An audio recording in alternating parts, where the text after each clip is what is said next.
నమస్కారం NTV news కి స్వాగతం. హెడ్లైన్ చూద్దాం.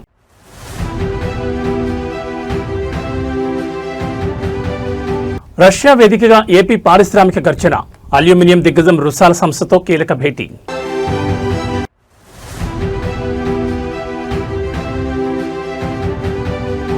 జడ్చర్ల కాంగ్రెస్ సభలో ఉద్దండపూర్ నిర్వాసితుల వీడియో హల్చల్, పాలమూరు రాజకీయాల్లో తీవ్ర కలకలం.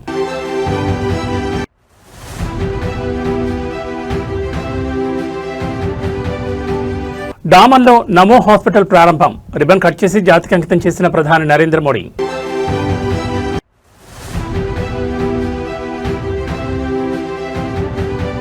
చిత్తూరు జిల్లాలో మద్యం లారీ బోల్తా, డ్రైవర్ను పట్టించుకోకుండా లిక్కర్ వేట, దొరికిన వారికి దొరికినంతగా లూటీ, బాటిళ్ల కోసం ఎగబడ్డ స్థానికులు, వాహనదారులు.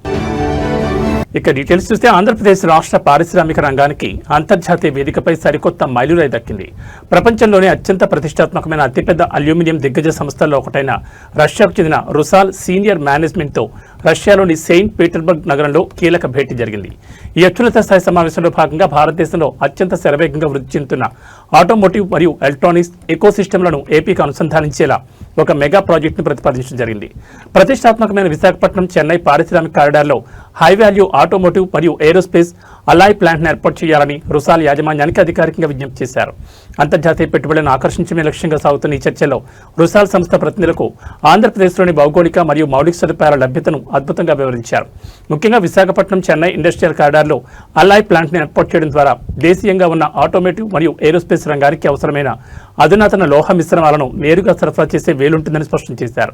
భారతదేశ ఎలక్ట్రానిక్స్ తయారీ మార్కెట్లో ఏపీ ఇప్పటికే ముందంజలో ఉన్నందున రుసాల్ లాంటి అంతర్జాతీయ మైనింగ్ మరియు అల్యూమినియం జెయింట్ ఇక్కడ ప్లాంట్ ఏర్పాటు చేస్తే ఇది ఇరు పక్షాలకు అత్యంత లాభదాయకంగా మారుతుందని చర్చల్లో ప్రముఖంగా ప్రస్తావించారు. ఏపీ ప్రతిపాదనల పట్ల రుసాల్ సీనియర్ మేనేజ్మెంట్ సానుకూలంగా స్పందించినట్టు తెలుస్తోంది. రష్యా వేదికగా జరిగిన గ్లోబల్ బిజినెస్ మీట్ సక్సెస్ కావడం పట్ల ఏపీ పారిశ్రామిక వర్గాలు హర్షం వ్యక్తం చేస్తున్నాయి. ఈ మెగా ప్లాంట్ గనుక కార్యరూపం దాలిస్తే ఏపీ మెటలర్జీ, ఏరోస్పేస్ రంగాల్లో సరికొత్త రికార్డులు సృష్టించడం ఖాయంగా కనిపిస్తోంది.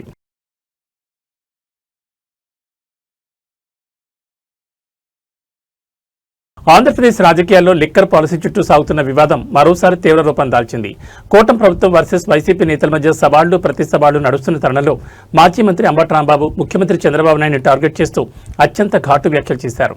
గత 2014-19 మధ్యకాలంలో చంద్రబాబు తన సిండికేట్ల ద్వారా రాష్ట్రంలో వేలాది ప్రైవేట్ దుకాణాలు, బెల్ట్ షాపులను నడిపించి ఏకంగా 25,000 కోట్ల మేర భారీ స్కామ్కు పాల్పడ్డారని అంబటి ఆరోపించారు. ఇప్పుడు అధికారాన్ని అడ్డం పెట్టుకుని ఆ పాత కేసులను క్లోజ్ చేసే ప్రయత్నం చేస్తున్నారంటూ ఆయన మండిపడ్డారు. గత వైఎస్ఆర్ కాంగ్రెస్ పార్టీ ప్రభుత్వ హయాంలో జరిగినట్లు చెబుతున్న మద్యం అక్రమాలపై కూటమి ప్రభుత్వం దర్యాప్తు జరుపుతున్న నేపథ్యంలో మాజీ మంత్రి అంబటి రాంబాబు గట్టి కౌంటర్ ఇచ్చారు. నాడు 2014-2019 మధ్యకాలంలో టీడీపీ నేతలు సిండికేట్గా మారి ఎంఆర్పీ కంటే ఎక్కువ ధరలకు మద్యం అమ్ముతూ పర్మిట్ రూమ్ల పేరిట దోపిడీకి పాల్పడ్డారని ఆయన ధ్వజమెత్తారు.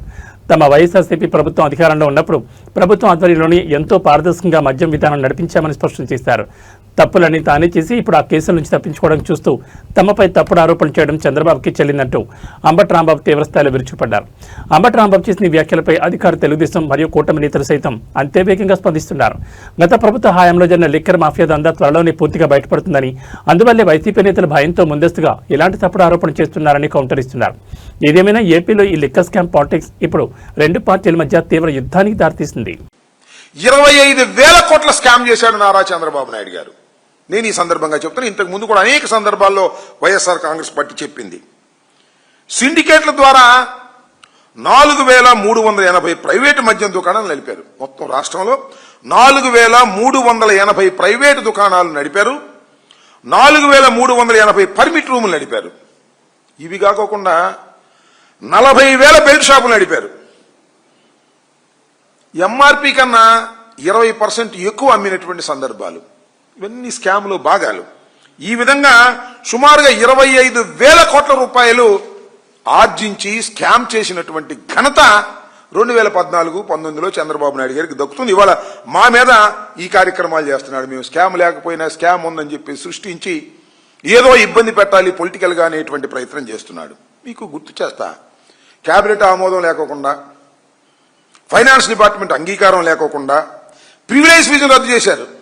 ఆ రోజుల్లో 2014-19లో ప్రివిలేజ్ ఫీజును రద్దు చేసి డిస్టిలరీలకు 5,200 కోట్ల రూపాయల లాభం కలిగే విధంగా చేశారు. రాష్ట్ర ప్రభుత్వ ఖజానాకి 5,200 కోట్ల రూపాయలు నష్టం జరిగే విధంగా చేశారు. కిక్ బ్యాక్స్ కొట్టేశాడు చంద్రబాబు నాయుడు గారు. వాళ్ళ అబ్బాయి కిక్ బ్యాక్ కొట్టేసి స్కామ్కు పాల్పడి ఇవాళ మమ్ములు అనేటువంటి పరిస్థితికి ఇవాళ దిగజారిపోయారు. దీని మీద వైఎస్ఆర్ కాంగ్రెస్ పార్టీ అధికారంలోకి వచ్చిన తర్వాత ఈ స్కామ్ మీద కేసు పెడితే ఈయన అధికారంలోకి వచ్చిన తర్వాత క్యాష్ మూసేసే కార్యక్రమం చేస్తున్నాడు భయపడి. విచారణ జరపచ్చు కదా, నిజంగా ఏమీ జరగకపోతే విచారణ జరపచ్చు, విచారణలో బయటికి రావచ్చు. కానీ ఉమ్మడి మహబూబ్ నగర్ జిల్లా జడ్చర్ల పొలిటికల్ వేదికగా సాగుతున్న సవాళ్లు ప్రతి సవాళ్ల మధ్య సభలో ప్రదర్శించిన ఒక వీడియో ఇప్పుడు ఇరు పార్టీల మధ్య తీవ్ర చర్చకు దారితీసింది.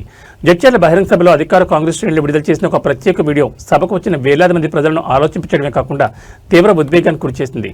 గత బీఆర్ఎస్ ప్రభుత్వ హయాంలో పాలమూరు రంగారెడ్డి ఎత్తిపోతల పథకంలో భాగమైన ఉద్దండపూర్ ప్రాజెక్టు కింద తమ సర్వస్వాన్ని కోల్పోయిన నిర్వాసితుల కన్నీటి గాథలను ఈ వీడియోలో పొందుపరిచారు. ఉద్దండపూర్ రిజర్వాయర్ నిర్మాణంలో వేలాది ఎకరాల భూములు, ఇళ్లు కోల్పోయిన స్థానిక రైతాంగం ఎదుర్కొన్న కష్టాలను ఈ వీడియోలో క్లియర్ కట్ గా చూపించారు. నాడు తమకు చట్టబద్ధంగా అందాల్సిన నష్టపరిహారం, పునరావాస ప్యాకేజీలను ఇవ్వకుండా గత గులాబీ ప్రభుత్వం పోలీస్ బలగాలను ప్రయోగించి తక్కువ ధరలకే భూములను ఎలా స్వాధీనం చేసుకుందో రైతులు కన్నీటితో వివరించిన తీరు సభలో అందరినీ కదిలించింది. తమ సొంత గడ్డపైని హక్కులు కోల్పోయి అటు పరిహారం అందక ఇటు ఉపాధి లేక ఏళ్ల తరబడి కోట్ల చుట్టూ ఆఫీసుల చుట్టూ తిరిగిన దౌర్భాగ్య పరిస్థితిని ఈ నిరసన వీడియోలో కళ్ళ కట్టినట్లు ప్రజల ముందుకు తెచ్చారు. జడ్చర్ల సభలో ఈ వీడియో ప్లే కావడంతో కాంగ్రెస్ శ్రేణులు బీఆర్ఎస్ టార్గెట్ గా పొలిటికల్ అటాక్ ముమ్మరం చేశాయి. పాలమూరు రైతుల పొట్టగొట్టి ప్రాజెక్టుల పేరిట దోపిడీ చేశారనడానికి ఉద్దండపూర్ రైతుల కన్నీళ్లే నిదర్శనమని విమర్శిస్తున్నాయి. అయితే ఈ ఆరోపణలను బీఆర్ఎస్ నేతలు తోసిపుచ్చుతున్నారు. ప్రాజెక్టుల కోసం చట్ట ప్రకారమే పరిహారం అందించామని, రాజకీయ పబ్లిసిటీ కోసమే ఇలాంటి వీడియోలతో తప్పుడు ప్రచారం చేస్తున్నారని కౌంటరిస్తున్నారు. ఏదేమైనా జడ్చర్ల సభలో హల్చల్ చేసిన ఈ ఉద్దండపూర్ వీడియో ఇప్పుడు పాలమూరు పాలిటిక్స్ లో హాట్ టాపిక్ గా మారింది. మాట్లాడే ముందు ఒక వీడియో సీఎం గారికి చూపించాలని చెప్పేసి ఒక వీడియో 2 నిమిషాల వీడియో తయారు చేస్తాము, అదొక్కటి పెట్టాల్సిందిగా కోరుకుంటున్నాను. పాలమూరు రంగారెడ్డి ఎత్తిపోతల పథకంలో భాగంగా నిర్మిస్తున్న ఉదండపూర్ జలాశయ నిర్మాణ పనులకు తాత్కాలికంగా బ్రేక్ పడింది. 3 నెలల్లో ఇస్తామన్న పరిహారం 9 నెలలు గడిచినా ఇవ్వకపోగా అధికారులు చేపట్టిన సర్వే తప్పుల తడకగా మారడంతో నిర్వాసితులు ఆగ్రహం వ్యక్తం చేశారు. ఉదండపూర్ రిజర్వాయర్ పనులు అడ్డగింత, పరిహారం కోసం బల్లూరు గ్రామస్తులు ఆందోళన. భూములు సర్వే చేసి 3 ఏళ్లవుతున్నా నష్టపరిహారం, ఇండ్ల స్థలాలు చూపించడం లేదంటూ రాస్తారోకో చేశారు. సీఎంను కలిసేందుకు వచ్చిన నిర్వాసితుల్ని పోలీసులు అరెస్టు చేసి పంజాగుట్ట పోలీస్ స్టేషన్ కు తరలించారు. ఏ అధికారి ఎందుకు సమాధానం చెప్తలేరు?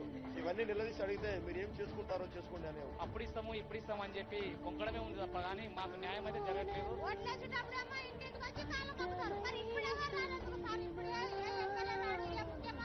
మేము ఎట్లాగా అయితే కానీ పిల్లలు జనాలు చచ్చిపోతాం సార్, ఇంజన్ చేయరు జనాలు.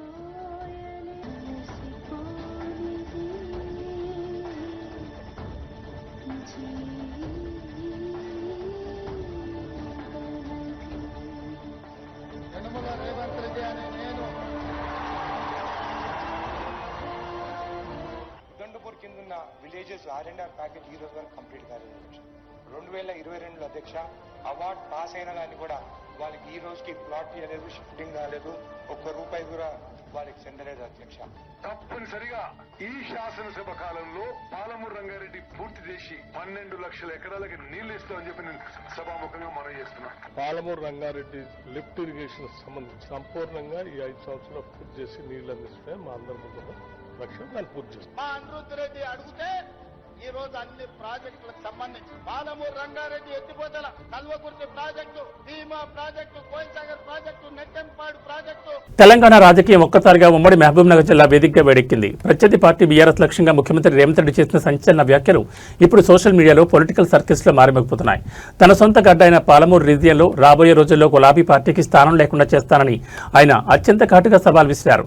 పాలమూరులో ఒక బీఆర్ఎస్ ఎమ్మెల్యేను కూడా గెలవనివ్వను, జిల్లాలో ఆ పార్టీ జెండాది మరి కూలిపోవాలి అంటూ రేవంత్ రెడ్డి చేసిన ఓపెన్ స్టేట్మెంట్ ఇప్పుడు తెలంగాణ రాజకీయాల్లో పెను సంచలనంగా మారింది. ఉమ్మడి మహబూబ్నగర్ జిల్లా రాజకీయాలపై పట్టు సాధించేందుకు కాంగ్రెస్ బీఆర్ఎస్ పార్టీల మధ్య చాలా రోజులుగా పంతాలు పట్టింపులు నడుస్తున్నాయి. ఈ క్రమంలోని జిల్లాలో పర్యటించిన ముఖ్యమంత్రి రేవంత్ రెడ్డి గత ప్రభుత్వ వైఫల్యాన్ని ఎండగడుతూనే బీఆర్ఎస్ క్యాడర్ను తీవ్రస్థాయిలో హెచ్చరించారు. రాబోయే ఎన్నికల నాటికి పాలమూరు మట్టిలో గులాబీ జెండా కనిపించకుండా చేస్తామని, ఇక్కడ నియోజకవర్గాల్లో ఒక బీఆర్ఎస్ అభ్యర్థిని కూడా అసెంబ్లీ గేట్ తాకనివ్వనని ధీమా వ్యక్తం చేశారు. ఊరూరా ఉన్న బీఆర్ఎస్ జెండా దిమ్మలను కాంగ్రెస్ సునామీతో కూల్చేస్తామని రేవంత్ రెడ్డి పలికిన డైలాగ్ను కాంగ్రెస్ శ్రేణుల్లో సరికొత్త జోష్ నింపగా బీఆర్ఎస్ వర్గాల్లో తీవ్ర ఆగ్రహాన్ని రేకెత్తిస్తున్నాయి. సీఎం రేవంత్ రెడ్డి చేసిన ఈ వ్యాఖ్యలపై బీఆర్ఎస్ ముఖ్య నేతలు సైతం అంతేఘాటుగా స్పందిస్తున్నారు. పాలమూరు గడ్డ ఎప్పుడూ కేసీఆర్కి మరియు బీఆర్ఎస్ పార్టీకి అండగా నిలిచిందని రేవంత్ రెడ్డి పగటి కలల కన్నా మానుకోవాలని కౌంటర్ ఇస్తున్నారు. ఏదేమైనా రేవంత్ రెడ్డి వర్సెస్ బీఆర్ఎస్ నేతల సభలతో ఉమ్మడి మహబూబ్నగర్ జిల్లా పాలిటిక్స్ ఇప్పుడు పీక్స్ కు చేరాయి. ఈ వేలాది మంది సాక్షిగా పాలమూరు బిడ్డగా చంద్రశేఖరరావు రాసి పెట్టుకొని డైరీలో పాలమూరు జిల్లాలని జెండాల ఎగరనీయం, గద్దెలు దిగాలే, దిమ్మెలు గూలాలే, ఈ పాలమూరు గడ్డ మీద నీ గుర్తు అనేది ఇక మర్చిపో. నీ గుర్తు నీ ఎమ్మెల్యే అనేది గతమే, భవిష్యత్తులో ఒక్కరిని కూడా గెలవని అని. ఇవాళ ఈ బిడ్డలకు అన్ని కష్టాలు తీరవడానికి ఈ వేదిక మీద ఉన్న మేమందరం ఉన్నాం. దేశవ్యాప్తంగా మౌలిక వసతుల కల్పనతో పాటు పేద మధ్యతరగతి ప్రజలకు నాణ్యమైన వైద్యాన్ని అందుబాటులోకి తెచ్చే క్రతువులో కేంద్ర ప్రభుత్వం మరో కీలక అడుగు వేసింది. కేంద్ర పాలిత ప్రాంతమైన డామన్లో అత్యాధునిక మౌలిక వసతులతో నిర్మించిన సరికొత్త జిల్లా ఆసుపత్రి నమో హాస్పిటల్ను ప్రధాని నరేంద్ర మోడీ ఈ రోజు రిబ్బన్ కట్ చేసి అధికారికంగా ప్రారంభించారు. స్థానిక ప్రజలకు మెరుగైన నాణ్యమైన ఆరోగ్య సేవలను మరింత చేరువచేయడమే లక్ష్యంగా ఈ సూపర్ స్పెషాలిటీ స్థాయి జిల్లా ఆసుపత్రిని కేంద్ర ప్రభుత్వం తీర్చిదిద్దింది. డామన్ అండ్ డయ్యూ పరిధిలో గల పేద ప్రజలు గతంలో పెద్ద వైద్యం కోసం పక్క రాష్ట్రాలపై ఆధారపడాల్సి వచ్చేది. ఈ సమస్యకు శాశ్వత పరిష్కారం చూపుతూ కేంద్ర ప్రభుత్వం ఈ అత్యాధునిక హాస్పిటల్ నిర్మించింది. ఈ ఆసుపత్రి అందుబాటులోకి రావడం ద్వారా ప్రతిరోజు దాదాపు 1500 మందికి పైగా ఓపీడీ రోగులకు అత్యుత్తమ వైద్య సేవలు అందనున్నాయి. ఆసుపత్రిలోని విభిన్న వార్డులు, అత్యాధునిక ఆపరేషన్ థియేటర్లు మరియు డయాగ్నోస్టిక్ సెంటర్లను ప్రధాని మోడీ స్వయంగా పరిశీలించి అక్కడ ఏర్పాటు చేసిన వైద్య సదుపాయాలపై సంతృప్తిని వ్యక్తం చేశారు. రాబోయే రోజుల్లో ఈ ప్రాంత హెల్త్ ప్రొఫైల్ను మార్చడంలో నమో హాస్పిటల్ కీలక పాత్ర పోషించనుంది. దేశంలోని ప్రతి పౌరుడికి తక్కువ ఖర్చుతో కూడిన కార్పొరేట్ స్థాయి వైద్యం అందించడమే తమ ప్రభుత్వ ధ్యేయమని ఈ సందర్భంగా ప్రధాని మోడీ స్పష్టం చేశారు. డామన్, దాద్రా నగర్ హవేలీ ప్రాంతాల రూపురేఖలు మారుస్తూ కేంద్ర ప్రభుత్వం అందిస్తున్న ఈ సరికొత్త ఇన్ఫ్రాస్ట్రక్చర్ గిఫ్ట్ పట్ల స్థానిక ప్రజల నుంచి పండగ వాతావరణం వ్యక్తమవుతోంది.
పల్నాడు జిల్లా నరసరావుపేట రాజకీయం మరోసారి తీవ్ర ఉద్రిక్తతకు దారితీసింది. వైఎస్ఆర్సీపీ మాజీ శాసనసభ్యులు డాక్టర్ గోపిరెడ్డి శ్రీనివాసరెడ్డి నివాసం వద్ద ఒక్కసారిగా హైటెన్షన్ వాతావరణం నెలకొంది. పల్నాడు అభివృద్ధి, గత పాలకుల అవినీతిపై కోటప్పకొండ సాక్షిగా బహిరంగ చర్చకు రావాలంటూ ఇరు పార్టీల నేతలు విసురుకున్న పొలిటికల్ సవాళ్లే ఈ ఉద్రిక్తతకు ప్రధాన కారణంగా కనిపిస్తోంది. శాంతి భద్రతలకు విఘాతం కలగకుండా పోలీసులు మాజీ ఎమ్మెల్యే గోపిరెడ్డి నివాస పరిసర ప్రాంతాలను తమ అధీనంలోకి తీసుకున్నారు. గత కొన్ని రోజులుగా నరసరావుపేట నియోజకవర్గ పరిధిలో అధికార కూటమి మరియు ప్రతిపక్ష వైఎస్ఆర్సీపీ నేతల మధ్య తీవ్రస్థాయిలో ఆరోపణలు సాగుతున్నాయి.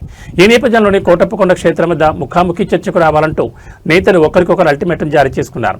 పల్నాడు జిల్లాలో ఫ్యాక్షన్ గొడవలు రీత్యా పాత చరిత్రను దృష్టిలో ఉంచుకుని ఈ సవాల్ ఎటు దారితీస్తుందోనని ఇరు వర్గాల క్యాడర్ భారీగా తరలివచ్చేందుకు సిద్ధమైంది.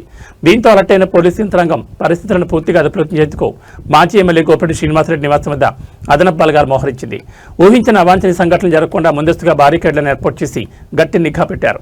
జిల్లాలో ఎలాంటి ఉద్రిక్తతలకు తావు లేకుండా ఉండేందుకు కోటప్పకొండ వైపు వెళ్లే ప్రధాన రహదారులతో పాటు నరసరావుపేట పట్టణం వ్యాప్తంగా అదనపు పికెట్లను ఏర్పాటు చేసినట్లు పోలీసులు వెల్లడించారు. ఎవరైనా చట్టాన్ని చేతిలోకి తీసుకుంటే కఠినమైన సెక్షన్ల కింద కేసులు నమోదు చేస్తామని హెచ్చరించారు. ఏదేమైనా ఈ సవాళ్ల పర్వం నరసరావుపేటలో ఏ క్షణాన ఏం జరుగుతుందోనన్న తీవ్ర ఉత్కంఠ రేపుతోంది.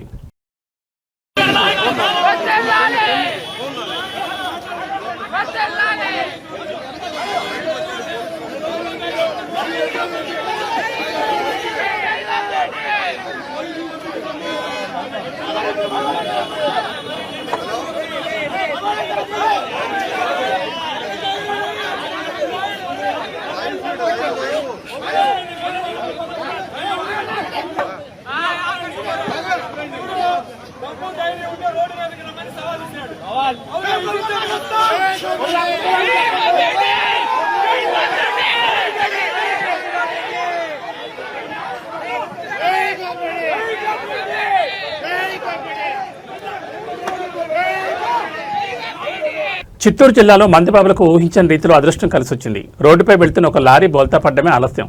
అక్కడ పారిన మద్యం ఏరులై పారింది. వివరంలోకి వెళ్తే చిత్తూరు జిల్లా బసిరెడ్డిపల్లి సమీపంలో మద్యం లోడుతో వేగంగా వెళ్తున్న ఒక లారీ అదుపు తప్పి రోడ్డు పక్కన బోల్తా పడింది. లారీ బోల్తా పడ్డంతో అందులోని వందలాది మద్యం సీసాలని ఒక్కసారిగా రోడ్డుపై చెల్లాచెదురుగా పడ్డాయి. ఇక అంతే, ఆ రూట్లో వెళ్తున్న వాహనదారులు, స్థానిక గ్రామస్తులు తమ పని పాటలు పక్కన పెట్టి మద్యం బాట్లను ఎత్తుకెళ్లడానికి పెద్ద ఎత్తున ఎగబడ్డారు.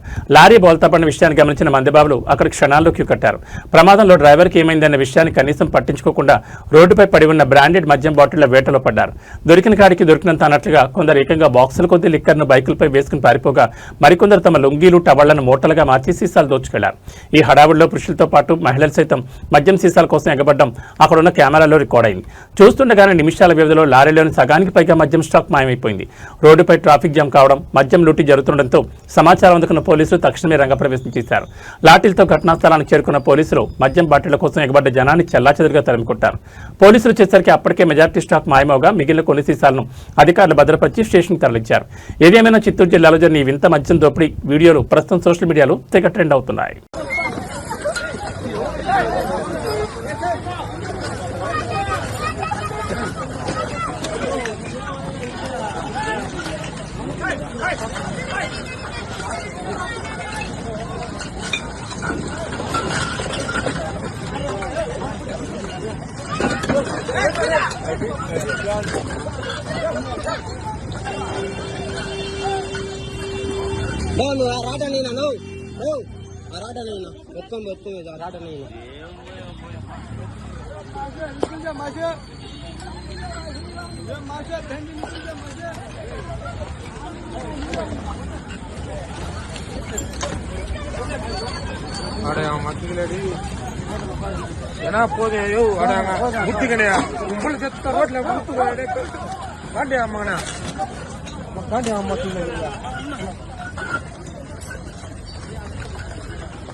పోదండి జనాలు మనం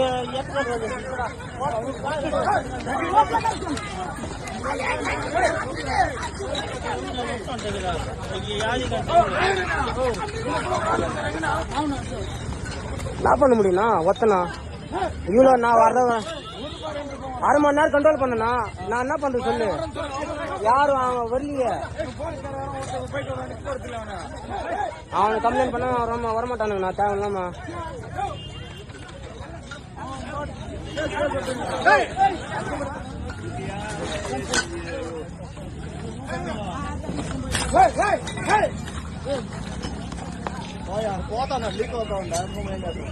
హైదరాబాద్ మహానగరంలో చట్ట వ్యతిరేక అసాంఘిక కార్యకలాపాలకు అడ్డాగా మారుతున్న లాడ్జీలు, హోటళ్లపై సిటీ పోలీసులు ఉక్కుపాదం మోపారు. నగరంలోని అత్యంత రద్దీ ప్రాంతాలైన అమీర్పేట్, ఎస్ఆర్ నగర్ పరిధిలోని ఓయో రూమ్స్ లో పోలీసు యంత్రాంగం అర్ధరాత్రి వేళ ఏకంగాహంలో ఆకస్మిక తనిఖీలు నిర్వహించింది. పోలీస్ కమిషనర్ సజ్జన స్వయంగా క్షేత్రస్థాయికి చేరుకుని ఈ తనిఖీలు పర్యవేక్షించడం నగర వ్యాప్తంగా తీవ్ర సంచలనం రేకెత్తించింది. నగరంలో నేరాల నియంత్రణ, అనుమానితుల కదలికపై నిఘా ఉంచే యాక్షన్ ప్లాన్ లో భాగంగా పోలీసులు దాడులు చేపట్టారు. అమీర్పేట్, ఎస్ఆర్ నగర్ ఏరియాలోని పలు ఓయో హోటళ్లలో ప్రవేశించిన ప్రత్యేక పోలీసు బృందాలు గదుల్లో ఉంటున్న వారి వివరాలను, హోటల్ మెయింటెనెన్స్ రిజిస్టర్లను క్షుణ్ణంగా తనిఖీ చేశాయి. కమిషనర్ సజ్జన స్వయంగా హోటల్ లాబీల్లో సీసీటీవీ కెమెరాల పనితీరును మరియు గత కొన్ని రోజుల రికార్డింగ్ ఫుటేజ్లను పరిశీలించారు. స్థానిక మేనేజర్లకు కఠిన మార్గదర్శకాలు జారీ చేస్తూ సరైన గుర్తింపు కార్డులు లేకుండా ఎవరికీ గదులు ఇవ్వకూడదని, హోటల్లో ఎలాంటి అసాంఘిక పనులు జరిగినా యాజమాన్యాలదే పూర్తి బాధ్యతను స్పష్టం చేశారు. ఒకవైపు ఓయో రూమ్స్ తనిఖీలు జరుగుతుండగానే మరోవైపు ఆపరేషన్ కవచ్ పేరిట హైదరాబాద్ నగర వ్యాప్తంగా వాహనాల తనిఖీలను పోలీసులు మరింత ముమ్మరం చేశారు. నంబర్ ప్లేట్లు లేనివి, నకిలీ నంబర్లతో తిరిగే అనుమానాస్పద వాహనాలను బారికేట్ల వద్ద ఆపి క్షుణ్ణంగా తనిఖీలు చేస్తున్నారు. నగర ప్రజల రక్షణ ప్రథమ ప్రాధాన్యతగా సిటీ పోలీస్ విభాగం తీసుకుంటున్న ఈ పకడ్బందీ చర్యలపై సామాన్యుల నుండి హర్షం వ్యక్తమవుతోంది.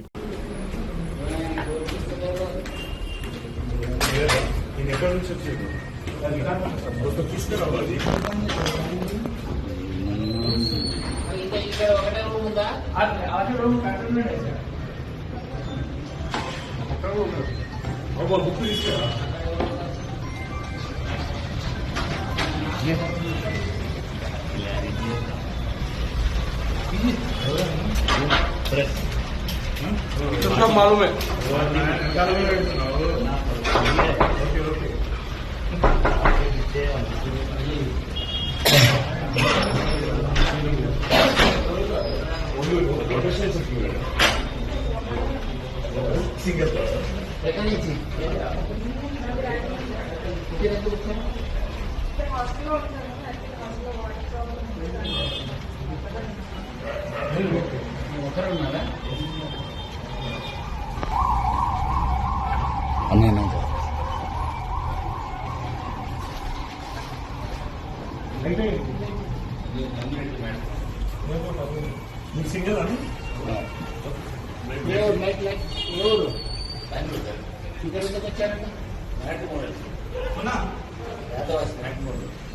తెలంగాణలో లా లేదు, ఆర్డర్ లేదు, శాంతి భద్రతలు పూర్తిగా గాల్లో కలిసిపోయామంటూ ప్రతిపక్ష పార్టీలు ప్రభుత్వంపై తీవ్రస్థాయిలో విరుచుపడుతున్నాయి.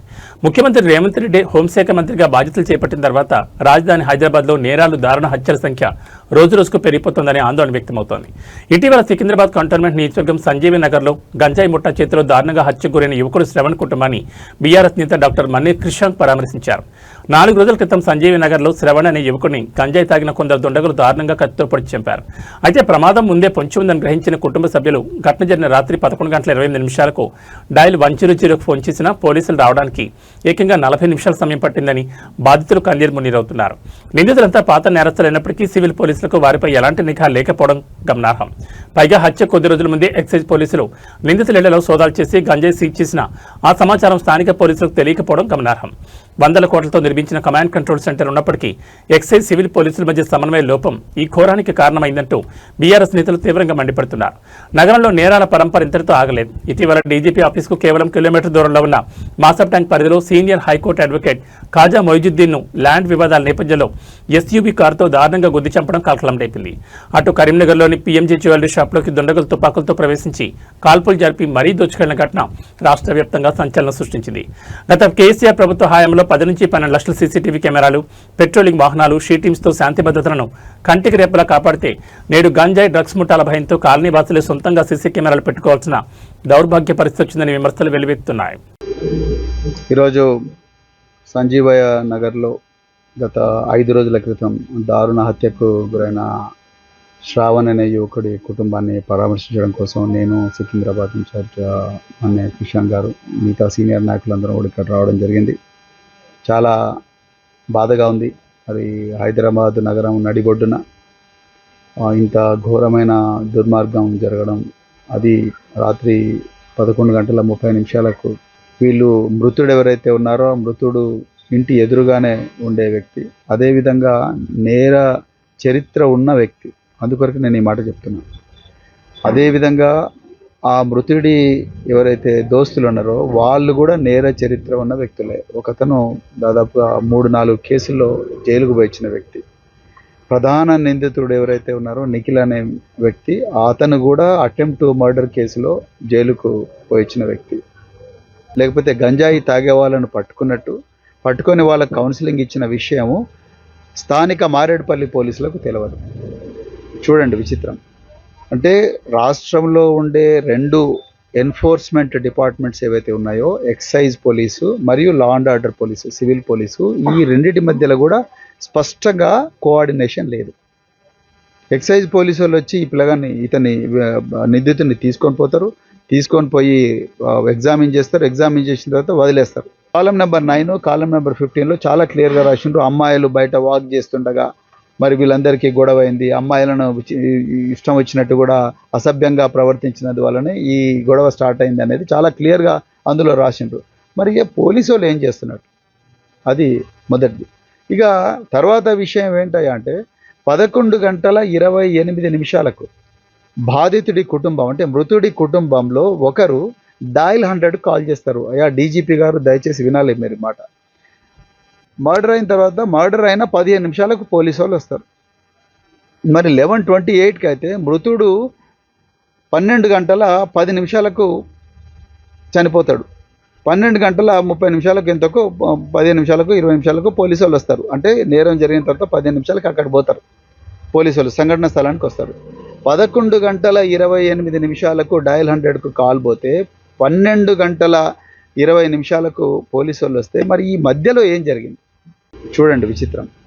అంటే రాష్ట్రంలో ఉండే 2 ఎన్ఫోర్స్మెంట్ డిపార్ట్మెంట్స్ ఏవైతే ఉన్నాయో, ఎక్సైజ్ పోలీసు మరియు law and order police, civil police, ఈ రెండింటి మధ్యలో కూడా స్పష్టంగా కోఆర్డినేషన్ లేదు. ఎక్సైజ్ పోలీసు వాళ్ళు వచ్చి ఈ పిల్లగాన్ని నిందితుడిని తీసుకొని పోయి ఎగ్జామిన్ చేస్తారు. ఎగ్జామిన్ చేసిన తర్వాత వదిలేస్తారు. వాళ్ళు ఎందుకు వదిలేసిండ్రు అనేది ఎక్సైజ్ పోలీసు వాళ్ళు చెప్పాలి. అసలు ఈ ఇబ్బంది పెడతా ఉన్నారు, తర్వాత అమ్మాయిలను ఇబ్బంది పెడుతున్నారు. నేను పోలీసులు రాసిన నేరస్థల పంచనామా కూడా నేను చదివాను. సో కాలం నెంబర్ 9, కాలం నెంబర్ 15లో చాలా క్లియర్గా రాసిండ్రు. అమ్మాయిలు బయట వాక్ చేస్తుండగా మరి వీళ్ళందరికీ గొడవ అయింది. అమ్మాయిలను ఇష్టం వచ్చినట్టు కూడా అసభ్యంగా ప్రవర్తించినందు వల్లనే ఈ గొడవ స్టార్ట్ అయింది అనేది చాలా క్లియర్గా అందులో రాసిండ్రు. మరి పోలీసు వాళ్ళు ఏం చేస్తున్నారు అది మొదటిది. ఇక తర్వాత విషయం ఏంటయ్యా అంటే 11 గంటల 28 నిమిషాలకు మర్డర్ అవుతుంది. మర్డర్ అయిన తర్వాత మర్డర్ అయిన 15 నిమిషాలకు పోలీసు వాళ్ళు వస్తారు. మరి 11:28కి అయితే మృతుడు 12 గంటల 10 నిమిషాలకు చనిపోతాడు. 12 గంటల 30 నిమిషాలకు ఎంతకు 15 నిమిషాలకు 20 నిమిషాలకు పోలీసు వాళ్ళు వస్తారు. అంటే నేరం జరిగిన తర్వాత 15 నిమిషాలకు అక్కడ పోతారు పోలీసు వాళ్ళు, సంఘటన స్థలానికి వస్తారు. 11 గంటల 28 నిమిషాలకు డయల్ 100కు కాల్ పోతే 12 గంటల 20 నిమిషాలకు పోలీసు వాళ్ళు వస్తే మరి ఈ మధ్యలో ఏం జరిగింది? మన రాష్ట్ర పోలీసులు చేయలేని పనిని మహారాష్ట్ర పోలీసులు వచ్చి ఇక్కడ మరి పెద్ద ఎత్తున ఆపరేషన్లు నెలల తరబడి ఇక్కడ మాటు వేసి నేరస్తులను పట్టుకొని పోతా ఉన్నారు. మరి మన రాష్ట్ర పోలీసులు ఏం చేస్తున్నట్టు? ఎందుకు ఇంత ఎక్సైజ్ పోలీసులు ఏం చేస్తున్నట్టు? లా అండ్ ఆర్డర్ పోలీసుల పెట్రోలింగ్ ఎక్కడ ఉన్నది? రాత్రి 12 గంటలకు మహిళలు కూడా ఈ బస్తీలలో నడవలేని పరిస్థితి. గంజాయి ఓపెన్గా తాగుతున్నారని చెప్పి బస్తీవాసులే సీసీటీవీ కెమెరాలు పెట్టుకున్న పరిస్థితి. మరి పెట్రోలింగ్ వాహనాలు ఎక్కడ పోయినాయి? బ్లూ కోల్డ్స్ ఎక్కడ పోయినాయి? లేకపోతే మీ మైత్రి పోలీసులు ఎక్కడ పోయినరు? పోలీస్ ఫ్రెండ్స్ ఎక్కడ పోయినరు? అని పోయిన ప్రాణం తీసుకురాలేరు. రేవంత్ రెడ్డి గారికి ఈ విషయాల మీద ఏమాత్రం శ్రద్ధ లేదు. ఉన్న పోలీస్ ఫోర్స్ అంతా కూడా బీఆర్ఎస్ నాయకుల మీద విపరీతంగా కేసులు పెట్టడానికే వాడుతూ ఉన్నారు. ఇక్కడే ఉన్న సికింద్రాబాద్ ఇన్ఛార్జ్ డాక్టర్ మన్నె క్రిషాంక్ గారికి దాదాపు 35 కేసులు పెట్టిండ్రు. ఆయన మొన్న 12-15 రోజులు జైల్లో పెట్టిండ్రు. అంటే పోలీసు ఫోర్స్ నంతా కూడా ప్రతిపక్ష పార్టీల మీద పెట్టి వాళ్ళను జైల్లో పెట్టడానికి కోసం వాడి ప్రాణాలు వాళ్ళే కాపాడుకుంటున్న పరిస్థితి ఈరోజు తెలంగాణలో ఉన్నది. మేము చివరిగా ఒక్కటే డిమాండ్ చేస్తున్నాం, ఈ నిందితులు ఎవరైతే ఉన్నారో ఆ నిందితులను మళ్ళీ జైలు నుంచి బయటికి రానియద్దు. అత్యంత ఫాస్ట్గా వాళ్ళ కేసులో ఛార్జ్షీట్ ఫైల్ చేసి వాళ్ళకు బెయిల్ రాకుండా చేసి. బాలీవుడ్ బాక్స్ ఆఫీస్ వద్ద గత కొన్ని రోజులుగా సరైన సక్సెస్ లేక వెలవెలబోయిన థియేటర్లకు సరికొత్త ఆక్సిజన్ అందింది. రీసెంట్ గా ప్రేక్షకుల ముందుకు వచ్చి భారీ వసూలుతో దూసుకుపోతున్న క్రేజీ మూవీ టాలీవుడ్ ఇండస్ట్రీకి సరికొత్త జోష్ తీసుకొచ్చింది. ఈ సినిమా సాధిస్తున్న ల్యాండ్ మార్క్ విజయంపై ప్రముఖ ఫిల్మ్ డిస్ట్రిబ్యూటర్ శశి చేసిన వ్యాఖ్యలు ఇప్పుడు ఫిలిం నగర్ సర్కిల్స్ లో హాట్ టాపిక్ గా మారాయి. పెద్ద సినిమా వచ్చి ప్రతి థియేటర్కు ఆక్సిజన్ ఇచ్చింది. ఇండస్ట్రీ మొత్తానికి అత్యంత అవసరమైన సమయంలో దక్కిన అద్భుతమైన హిట్ ఇది అంటూ శశి చిత్ర యూనిట్ పై ప్రశంసలు జల్లు కురిపించారు. భారీ అంచనాల మధ్య విడుదలైన పెద్ద చిత్రం మొదటి ఆట నుంచే పాజిటివ్ టాక్ తో దూసుకుపోతోంది. ముఖ్యంగా కమర్షియల్ ఎలిమెంట్స్, అదిరిపోయే స్క్రీన్ ప్లేతో ప్రేక్షకులను థియేటర్లకు కట్టిపడేస్తోంది. ఈ విజయంపై డిస్ట్రిబ్యూటర్ శశి మాట్లాడుతుండగా సినిమా ఇండస్ట్రీ కాస్త డల్లగా ఉన్న తరుణంలో ఈ మూవీ పక్కా టైమింగ్లో వచ్చి మళ్లీ పూర్వ వైభవం తెచ్చిందని ఆనందం వ్యక్తం చేశారు. ప్రతి థియేటర్ వద్ద హౌస్ఫుల్ బోర్డులు దర్శనం ఇవ్వడం ఎగ్జిబిటర్లకు పెద్ద రిలీఫ్ ఇచ్చిందని, ఈ తరహా సాలిడ్ కమర్షియల్ సక్సెస్ కోసమే టాలీవుడ్ ఎంతో కాలంగా ఎదురుచూస్తుందని ఆయన స్పష్టం చేశారు. పెద్ద నగరాల నుంచే కాకుండా బీసీ సెంట్రల్ నుంచి కూడా రికార్డు స్థాయి వసూలు రావడం ఈ సినిమా స్టామినా నిరూపిస్తోంది. ట్రేడ్ వర్గాల సమాచారం ప్రకారం ఈ వీకెండ్లో కూడా పెద్ద సినిమాకు అద్భుతమైన బుకింగ్స్ నమోదవుతున్నాయి. డిస్ట్రిబ్యూటర్ శశి చెప్పినట్లుగానే ఇండస్ట్రీ మొత్తం ఊపిరి పీల్చుకునేలా చేసిన ఈ బ్లాక్ బస్టర్ హిట్ రాబోయే రోజుల్లో ఇంకొన్ని సరికొత్త రికార్డులను క్రియేట్ చేయబోతుందో చూడాలి. యాక్చువల్గా సంక్రాంతి తర్వాత ప్రతి ఎగ్జిబిటర్ 2 రాష్ట్రాల్లో ఎవ్వరికి అసలు ఏ సినిమా కూడా కనీసం మినిమం 10%-15% ఆక్యుపెన్సీ రాని ఈ పరిస్థితుల్లో పెద్ద వచ్చి ప్రతి ఒక్కరికి నేను మీకు పెద్దోడిగా నిలబడతానని చెప్పి ప్రతి థియేటర్కి మళ్ళా ఒక ఆక్సిజన్ ఇచ్చారు. తప్పకుండా ఈ సినిమా విజయం ఇండస్ట్రీ మొత్తానికి చాలా అవసరమైన టైంలో అత్యంత దీన పరిస్థితుల్లో ఎగ్జిబిషన్ ఉన్నప్పుడు బంద్ పెట్టుకుంటున్న పరిస్థితుల్లో ఈ సినిమా వచ్చి ప్రతి థియేటర్ని ఓపెన్ చేసి ప్రతి ఎగ్జిబిటర్ని ఆనందపరిచిందని ప్రతి ఆడియన్ ఈ అవకాశం ఇచ్చిన ప్రతి ఎగ్జిబిటర్ తరపున ధన్యవాదాలు తెలుపుతున్నానండి. థ్యాంక్స్. మరొకసారి బంగారం వెండి కొనుగోలు చేయాలనుకునే వారికి ఇది ఒక శుభవార్త. గత కొన్ని రోజులుగా నిరంతరంగా పెరుగుతూ సరికొత్త రికార్డులను సృష్టించిన పసిడి ధరలు ఈ రోజు మార్కెట్లో ఒక్కసారిగా భారీగా దిగొచ్చాయి. అంతర్జాతీయ మార్కెట్ ప్రభావంతో హైదరాబాద్ బులియన్ మార్కెట్లో అటు బంగారం ఇటు వెండి ధరలు ఊహించని విధంగా పతనమయ్యాయి. తులం బంగారం ధరపై వేలంలో కోత పడగా వెండి కూడా భారీగా వెనక్కి తగ్గింది. హైదరాబాద్ బులియన్ మార్కెట్లో ఈ రోజు 24 క్యారెట్ల 10 గ్రాముల స్వచ్ఛమైన బంగారం ధర ఏకంగా 3,000 రూపాయలు తగ్గి 1,52,730 రూపాయల వద్ద ట్రేడ్ అవుతోంది. అదేవిధంగా ఆభరణాల తయారీకి ఉపయోగించే 22 క్యారెట్ల 10 గ్రాముల పసిడి ధర కూడా 2,750 రూపాయలు పతనమై ఒకేసారి 1,40,000 రూపాయల మార్కు చేరుకుంది. అటు బంగారం బాటలోనే వెండి కూడా భారీగా పతనమైంది. పరిశ్రమల డిమాండ్ తగ్గడంతో కిలో వెండి ధర ఏకంగా 10,000 రూపాయలు క్షీణించి 2,65,000 రూపాయల వద్ద కొనసాగుతోంది. కాగా తెలుగు రాష్ట్రాల్లోని వివిధ ప్రధాన నగరాల్లో స్థానిక పన్నులు, రవాణా ఖర్చులను బట్టి ఈ ధరల్లో స్వల్ప మార్పులు ఉండే అవకాశం ఉందని బులియన్ మార్కెట్ నిపుణులు చెబుతున్నారు. పెళ్లిళ్ల సీజన్ నడుస్తున్న తరుణంలో బంగారం వెండి ధరలు ఈ స్థాయిలో తగ్గడం మధ్యతరగతి కొనుగోలుదారులకు పెద్ద రిలీఫ్ ఇచ్చిందని చెప్పాలి. అయితే అంతర్జాతీయ పరిణామాలు, డాలర్ హెచ్చుతగ్గుల నేపథ్యంలో రాబోయే రోజుల్లో ఈ ధరలు మరికొంత తగ్గుతాయా లేదా మళ్లీ పుంజుకుంటాయా అనేది ఆసక్తికరంగా మారింది.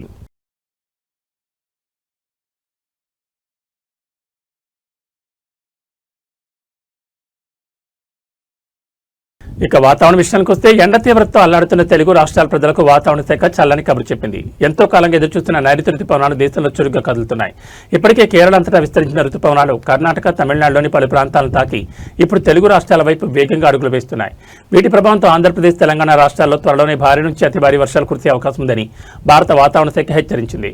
ప్రస్తుత సీజన్ నైరుతి రుతుపవనాలకు కేరళలో అద్భుతమైన ప్రారంభం లభించింది. కేరళను పూర్తిగా కమ్మేసిన వరుణుడు అటు గోవా, మహారాష్ట్రలతో పాటు ఇటు ఏపీ, తెలంగాణలకు విస్తరించేందుకు అనుకూలమైన పరిస్థితులు ఏర్పడ్డాయి. ఈ రుతుపవనాల రాకతో తెలుగు రాష్ట్రాల్లో గంటకి 50 నుంచి 60 కిలోమీటర్ల వేగంతో బలమైన ఈదురుగాలులు వీస్తాయని, ఉరుములు మెరుపులతో కూడిన భారీ వర్షాలు పడతాయని ఐఎండీ స్పష్టం చేసింది. ముఖ్యంగా ఆంధ్రప్రదేశ్లోని సుదీర్ఘ తీర ప్రాంతాలపై దీని ప్రభావం అత్యధికంగా ఉండబోతోంది. సముద్రం అలజడిగా మారే అవకాశం ఉన్నందున మత్స్యకారులు వేటకు వెళ్లొద్దని అధికారులు ముందస్తు హెచ్చరికలు జారీ చేశారు. రుతుపవనాల విస్తరణ వారితో అటు అన్నదాతలు ఖరీఫ్ సాగు పనులకు సిద్ధమవుతుండగా ఇటు సామాన్య ప్రజలకు తీవ్రమైన ఉక్కపోత నుంచి ఉపశమనం లభించనుంది. అయితే ఈదురుగాలుల తీవ్రత దృష్ట్యా ప్రజలు అప్రమత్తంగా ఉండాలని అధికారులు సూచిస్తున్నారు.